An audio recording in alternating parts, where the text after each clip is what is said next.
I didn't know ghosts to be real until I had one very specific experience. And it's not like my life is filled with ghost stories. I don't walk around talking to ghosts, guys. I produce and write and do other things and raise kids.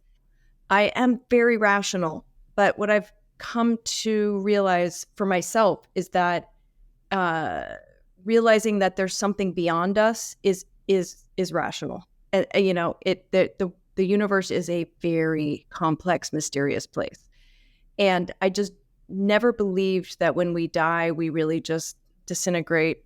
We're flesh and bone, and that's it.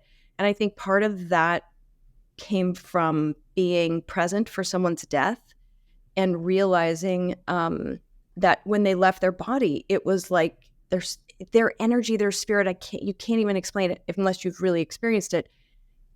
Who they were, their essence, just left the room. It was just so. There's something about that, the body and the spirit thing. Yeah. So anyway, when I was in my early 20s, I came home one night. I'll tell you the really quick story because since you love mustache tales. I came home one night and I lived alone. I was probably 23.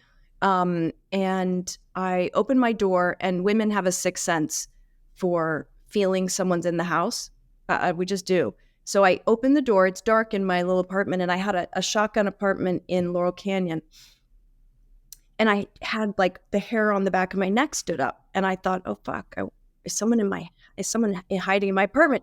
So I grabbed a pan, which happened to be right by the door of my kitchen. It was a tiny apartment, so literally you walk in and you're in the kitchen.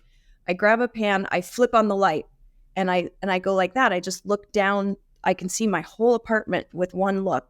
And I looked down the hallway and I saw an image of my grandmother in her 30s, not in her present age, because she was in her 70s, like 60s, late 60s, 70s at that time. She walked from my bathroom through the hallway into what would have been my closet. And I just was like, what? I'd never seen a ghost before in my life. And I could feel, it was my grandma. By the way, she was alive at this moment. Okay. So my grandma is alive in Albuquerque, New Mexico, as far as I know, at this moment. So I am very freaked out that a youthful version of my grandma just walked through my hallway. And the trippy part, and this is not something I've experienced since, the trippy part is I could hear her voice.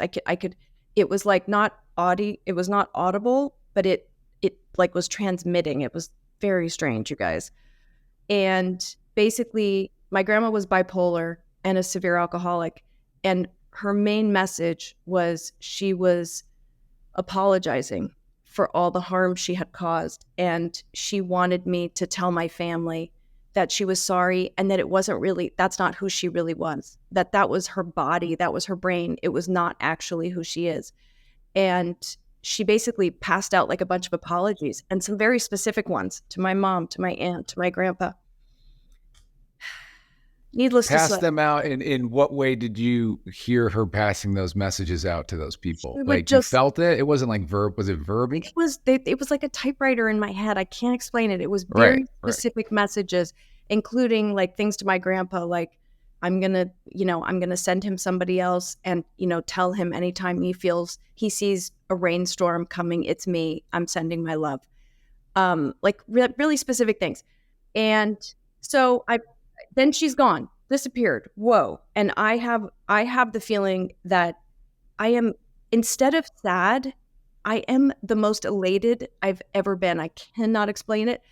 I now know, I'm like, oh my God, we really don't die.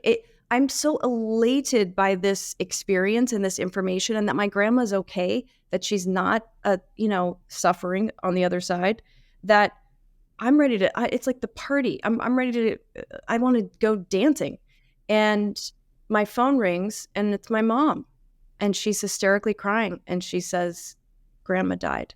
And I had to kind of pretend to be sad in that moment, which was very weird and surreal.